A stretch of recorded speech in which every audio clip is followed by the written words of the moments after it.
धोरोम दावहा जानो नागिरदों नामा? धोरोमजों धोरोम नासयलायनाय, धोरोमजों धोरोम मुगैलायनाय, बियो बुथारलायनाय जागोन नामा? धोरोम दावहा सोमजिनो नागिरदों नामा? एसे सानथाव बाथ्रा जादों। खुलुमबाय दहाय आफा बाथौ बोराइ। आङो चिरां जिल्लानि थाम्फै दांग्रा बसुमतारी। आङो नैबे आंनि टाइम पास इउटुब चेनेलनि गेजेरजों धोरोमजों धोरोम मुगैलायनायनि सोमोन्दै सुंद' भिडिअ लाबोदों। धोरोमजों धोरोम नासयलायनाय सोमोन्दै फंनैसो आङो बिबुंथि लाखिदों। आसा खालामो नोंथांमोना जोबजासे बयबो गुरुत्व होनानै खोनासंगोन आरो बुजिलायनो बिजिरलायनो नाजागोन। आं बेखौ बयखौबो खावलायग्रोबाय। लोगोसे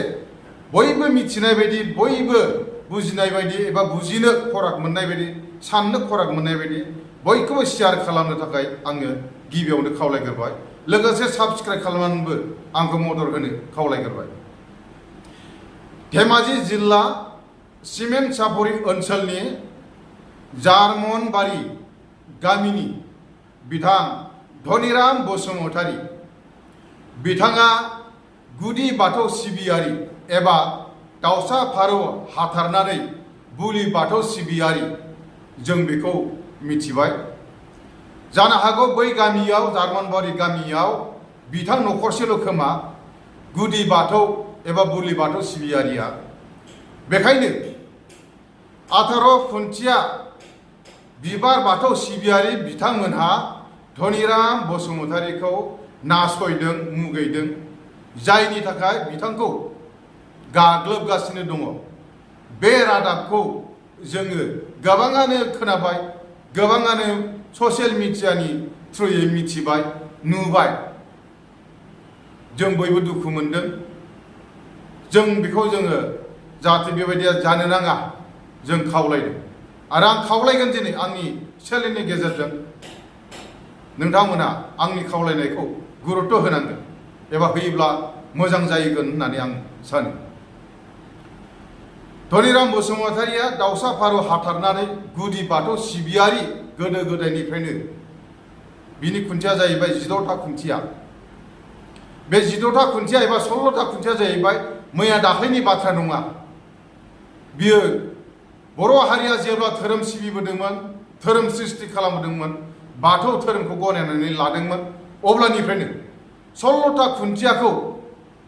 ओंथि गोनां होननानै गनायनानै लाबोनानै सिबिबोदों, खुलुमबोदों। बेयो मैया दाख्लैनि बाथ्रा नङा, गोदो गोदायनि बाथ्रा, आदिम जुगनि बे बाथ्रा, जों मोनासयै बाथ्रा, मैया दाख्लैनि बाथ्रा नङा। दा बिथाङा बेखौ गाराखै, बेखौनो सिबिगासिनो दं, बेखौनो फुजिदों। दा बिथांनि जार्मनबारि गामियाव 18 खुन्थिया बिबार बाथौ सिबियारि बिथांमोनहा बांसिन मेजरिटि। बेखायनो धनिराम बसुमतारीखौ बिबार बाथौ लाजानो लुबैबाय थादों, बिबार बाथौआव हाबजानो लुबैबाय थादों, बिबार बाथौ सिबिजानो लुबैदों, दाउसा फारौनि बाथौ गुदि बाथौखौ गारजानो लुबैदों। नाथाय धनिराम बसुमतारी बिथाङा आदिम जुगनि धोरोमखौ आं गारनो हाया, आं बेजोंनो जोनोम जादों, आं बेजोंनो थांनानै दं आरो बेजोंनो थांनानै थाबाय थागोन, बेजोंनो आं थैलांगोन, बेखौ बिथाङा गोरबोनि बाथ्राजों बुंदों। जायनि थाखाय रावनिबो खोथाजों बियो सोलाय सोल' खालामाखै। बेसो सैथो, बेसो सैथो। धोरोमा ओंख्रि ओंखाम बायदि, ना बेदर बायदि साखिनायनानै जाजाग्रा नङा। बियो माबायदि लानायनो, बैयो माबायदि खुलुमनायनो साखिनाय जाग्रा नङा। सोलाय सोल' खालामजाबाय थाया। जायहा जेखौ फोथायो बेखौनो लायो, जायहा जेखौ फोथायनानै सिबियो बेजोंनो दुखु दाहानिफ्राय बारग'यो आरो बेजोंनो निदान खैफोदनिफ्राय बारग'नानै थांनानै थायो, मोजां राहा लामाबो मोनो। जार्मनबारि गामिनि रायजो राजा नोंथांमोनखौ आं खावलायगोन, नोंथांमोनहा 18था बिबार बाथौ सिबियारि जानो हागौ। नोंथांमोनखौ जों दुसिया, सोंखारियाबो गारनोबो थिना, सोलाय सोल'बो खालामनो थिना। नोंथांमोनहाबो बिबार बाथौखौनो खुलुमनानै थांनानै दङ। बेखौनो सिबिगासिनो दङ दुखु दाहानिफ्राय नोंथांमोनहाबो रैखा मोनगासिनो दङ नङा होमबा बेखायनो सिबिदों बे नोंथांमोननि खोथा नोंथांमोना जेखौ मोजां मोनो बेखौनो बजबनानै ला बेखौनो सिबिबाय था बेजोंनो नोङो जिउ रैखा मोनगोन नों बेजोंनो थांनानै थाबाय थागोन नङा होमबा नाथाय गुबुनखौ नों मानो नारसिनो गुदि बाथौनि सिबियारिखौ नों मानो नारसिनदों नोंथांमोना मानो नारसिनदों मानो बायध'था खालामदों धोरोमा रावखौ बायध'था खालामा धोरोमा रावखौ बायध'था खालामनो थिनाखै धोरोमा सिबिनोसो थिनदों धोरोमनि लामाजों थांनोसो थिनदों नाथाय आं सानो बै सिमेन्ट सापरि जार्मानबारि गामिनि रायजो राजाफ्रा धोरोमनि सोमोन्दै जेबो मिथिया धोरोमनि सोमोन्दै जेबो गुमुर मोनाखै धोरोमनि सोमोन्दै जेबो अबिगथा गैया होननानै आं सानदों मानो होननानै बुङोब्ला धोरोमनि बारगा नोंथांमोना खामानि मावदों धोरोमा नोंसोरखौ गुबुन धोरोमखौ नासयनो थिनाखै नोंथांमोननि धोरोमा गुबुननि धोरोमखौ मुगैनो थिनाखै बबेबा नोंथांमोननि बिबार बाथौ 18 खुन्थियानि बिजाबाव धोरोम बिजाबाव दङ नामा गुबुन धोरोमखौ नासय गुबुन धोरोमखौ मुगै लिरनाय दङ नामा रोखा फरायनानै खिथा बोर लानानै खिथा बबे चेप्टाराव दङ नोंथांमोना धोरोमनि अबिगथा गैया बेखायनो गुबुन धोरोमखौ नासयदों धोरोमा रावखौबो नासयनो थिनाखै धोरोमा थिनदों सैथो लामाजों थां सैथो लामाजों आगान सुर पाप दाखालाम होननानै बुंदों नाथाय नोंथांमोना धोरोमखौ सिबिदों धोरोमनि बारगा खामानिखौ मावदों बियो बिराद गिदिर गोरोन्थि रायजो राजा नोंथांमोन खबरदार आं नोंथांमोनखौ आंनि नैबे टाइम पास इउटुब चेनेलनि गेजेरजों खुलुमदों रावखौबो दा नासय रावखौबो दा मुगै रावखौबो मुगैनो नाङा आरो इनाय अनागारि खालामनो नाङा रावखौबो बायध'था खालामनानै नारसिननानै नोंसिनि धोरोमाव सोनांगौ बे नङा बेबो बाथौ नोंथांमोनाबो बाथौ सृष्टिया बबे जाग्रा बेखौ सिन्था खालाम 16टा खुन्थिया सृष्टि जाग्रोदों 18टा खुन्थिया बेसे गोबाव जाखो 18टा खुन्थिया सृष्टि जानाय बेसे गोबाव जाखो नोंथांमोना मिथिगौ ना सोरनिफ्राय सृष्टि जाया जोंबो मिथिगौ 18टा खुन्थिया खोब जादोंबा आंनि आन्दाजाव 30-35 बोसोर जाबाय जानो हागौ नङाबा 40 बोसोरसो जाबाय जानो हागौ 18टा खुन्थिया बिबार बाथौ सृष्टि जानाया बारा गोबाव जायाखै 30निफ्राय 40 बोसोरसो जाबाय जानो हागौ आं आन्दाज खालामदों आरो बे 18टा खुन्थिया बिबार बाथौखौ सोर खालामा पद्मश्री डक्टर मंगल सिं हाज'वारि बिथाङा सृष्टि खालामदों बिथाङा चिरां जिल्लानिनोमोन बिजनि साब डिभिजननि नाथाय बिथाङा क'क्राझाराव मा होनना बुङो खालांनानै संसार जाहैबाय बावनो दा सिथायै जाहैबाय 18टा बिबार बाथौ बेखौ सिबिनायखौ पद्मश्री मानगोनां डक्टर मंगल सिं हाज'वारि बिथाङा सृष्टि खालामदों फोसावदों जोंबो मिथिगौ दा मंगल सिं हाज'वारि बिथाङा नासयनो थिनाखै बियो सृष्टि खालामग्रा हिसाबै बे फोसावग्रा हिसाबै गुबुन धोरोमखौ नासय बिथाङा थिनाखै गुबुन धोरोमखौ मुगै बिथाङा थिनाखै जोंनि धोरोमाव बुरखायनानै लाबो बिबार बाथौ सिबिनो बुरखायनानै लाबो सिगिसखौ लाबो बिथाङा थिनाखै पद्मश्री डक्टर मंगल सिं हाज'वारिया नोंथांमोननि बैफोर रादाबखौ खोनायोब्ला नोंथांमोननि बैफोर नासयनाय मुगैनाय इनाय खालामनाय दाङा हांगामा खालामनो नागिरनायखौ मिथियोब्ला जोबोद दुखु मोनगोन आं बेखौ फोथायनाय दङ जोबोद दुखु मोनगोन बिथाङा जों मान होयो पद्मश्री डक्टर मंगल सिं हाज'वारि बिथांखौ जों बयबो मान होयो आरो बिथांनि बादगा नोंथांमोना खामानि मावगासिनो दङ हाज'वारि बिथाङा नोंथांमोनखौ बेबायदि थिनाखै नोंथांमोना बादगा खालामदों बेबायदि मावनो नाङा आङो खावलायदों नोंथांमोनखौ आं खावलायदों जाहाथे बेबायदि खालामनो नाङा बैखर खालामदों मानो बैखर खालामनांगौ बेथ' आयेननि बेरेखाथार मानो होननानै बुङोबा बैखर खालामनो नाङा मानो बेबो बाथौ नोंसिनाव बाथौ बाथौजों बाथौ बोरै बैखर खालामनो हायो बाथौ नङै गुबुन धोरोमफोर दङ बैफोरखौसो नोंथांमोना सोलिथारा जोंनि गामियाव होननानै बैखर खालामनो हायो नाथाय नोंथांमोनाबो बाथौ बिबो बाथौ बैखर खालामनायनिथ' ओंथि गैया जोंनि गामियावबो बिबार बाथौ सिबियारि दङ जोंनि गामियाव बिबार बाथौ सिबियारि दङ नाथाय 18था खुन्थियानि नङा गुबुन गुबुन बाथौ दा बिथांमोनहा जोंनि गामियाव गारजा फुजा होयोब्लाबो सान्दा खाङोब्ला फैसा खाङोब्ला हरो हामबाय फुजा होनाय खेराइ फुजा होनाय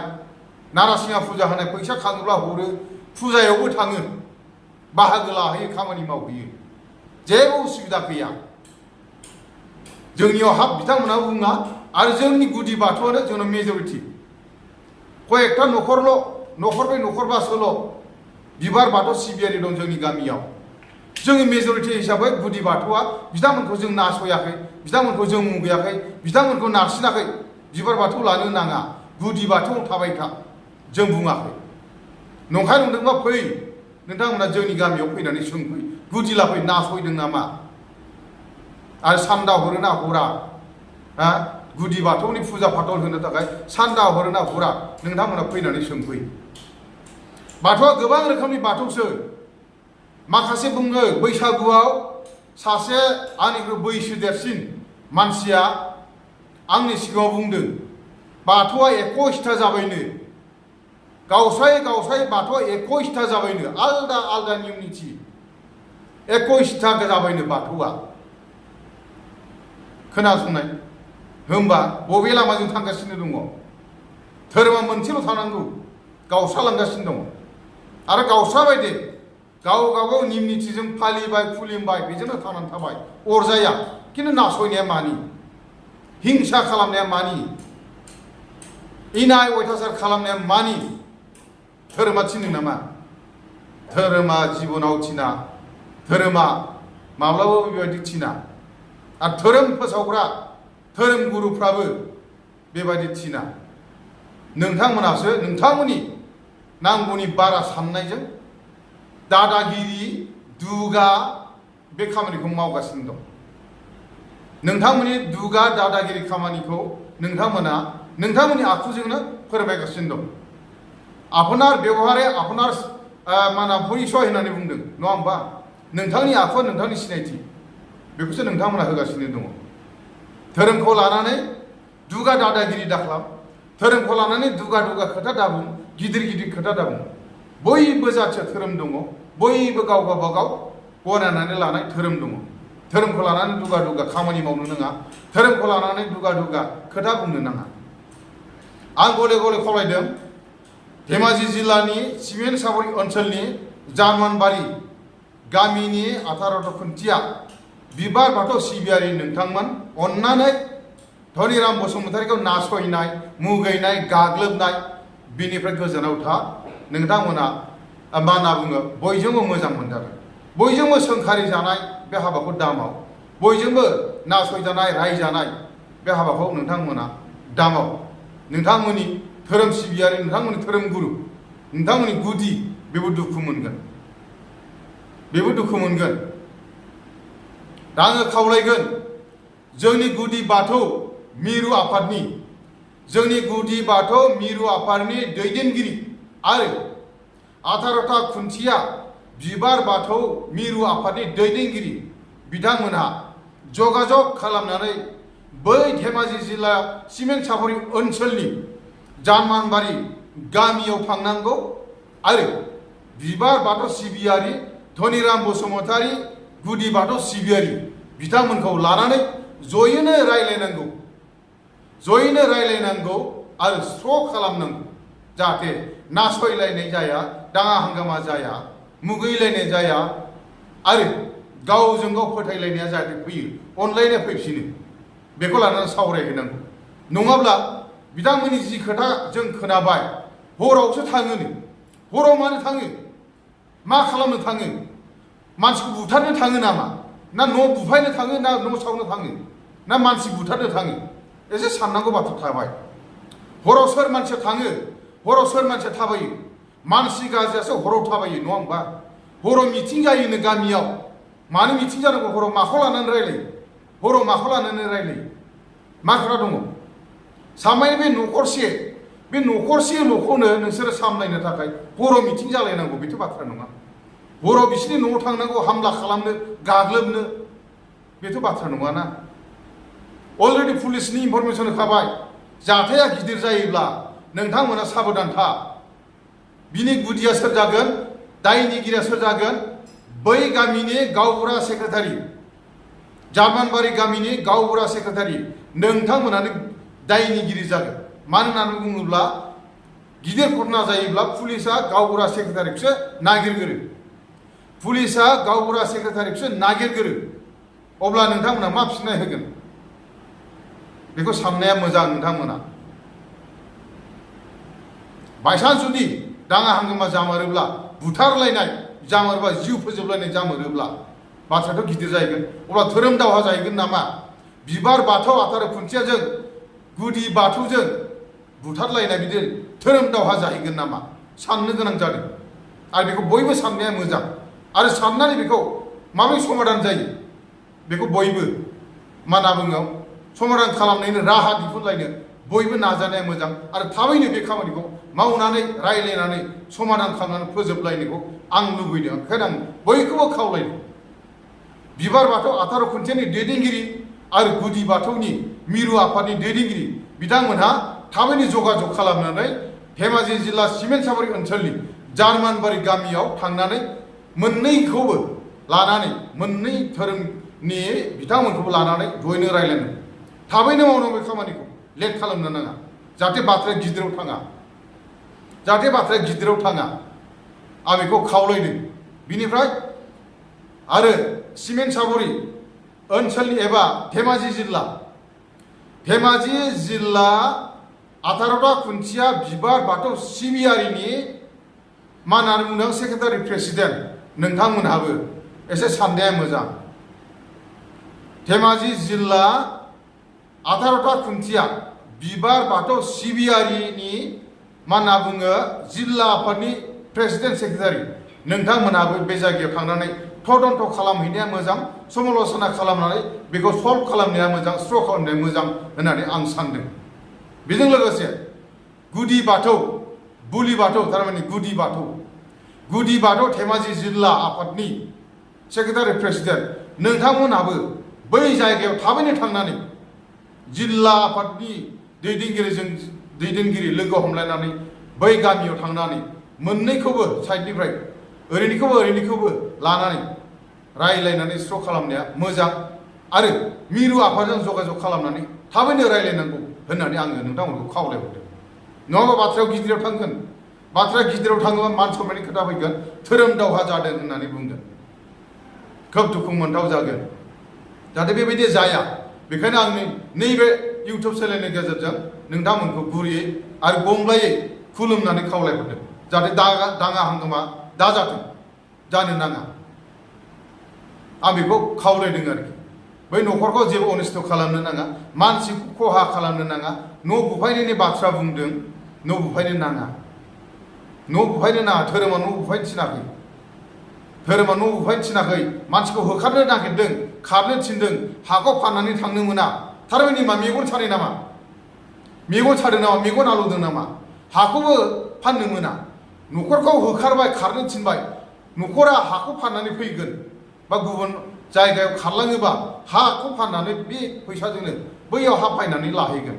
हाखौ फानहोआ जाहैबाय मेगन सादों नामा मेगन आलौदों नामा हिंसा खुरिया बियो नङा होमबा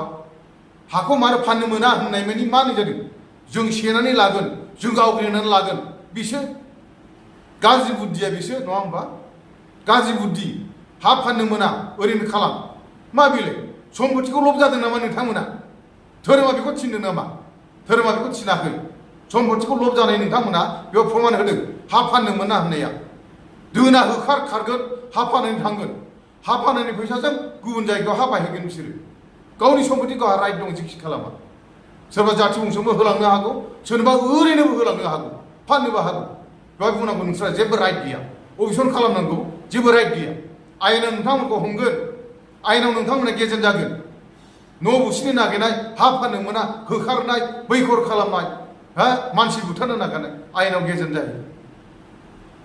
आरो आं दहायनो बुंखांबाय अलरेडि थानि इनफरमेसन होनानै दोनखांबाय नोंथांमोना साबधान जानाया मोजां आं खावलायदों आरोखि जाहाथे बिदियाव दाथां बिदि दाजाथों आं बेखौ खावलायदों बेखायनो थाबैनो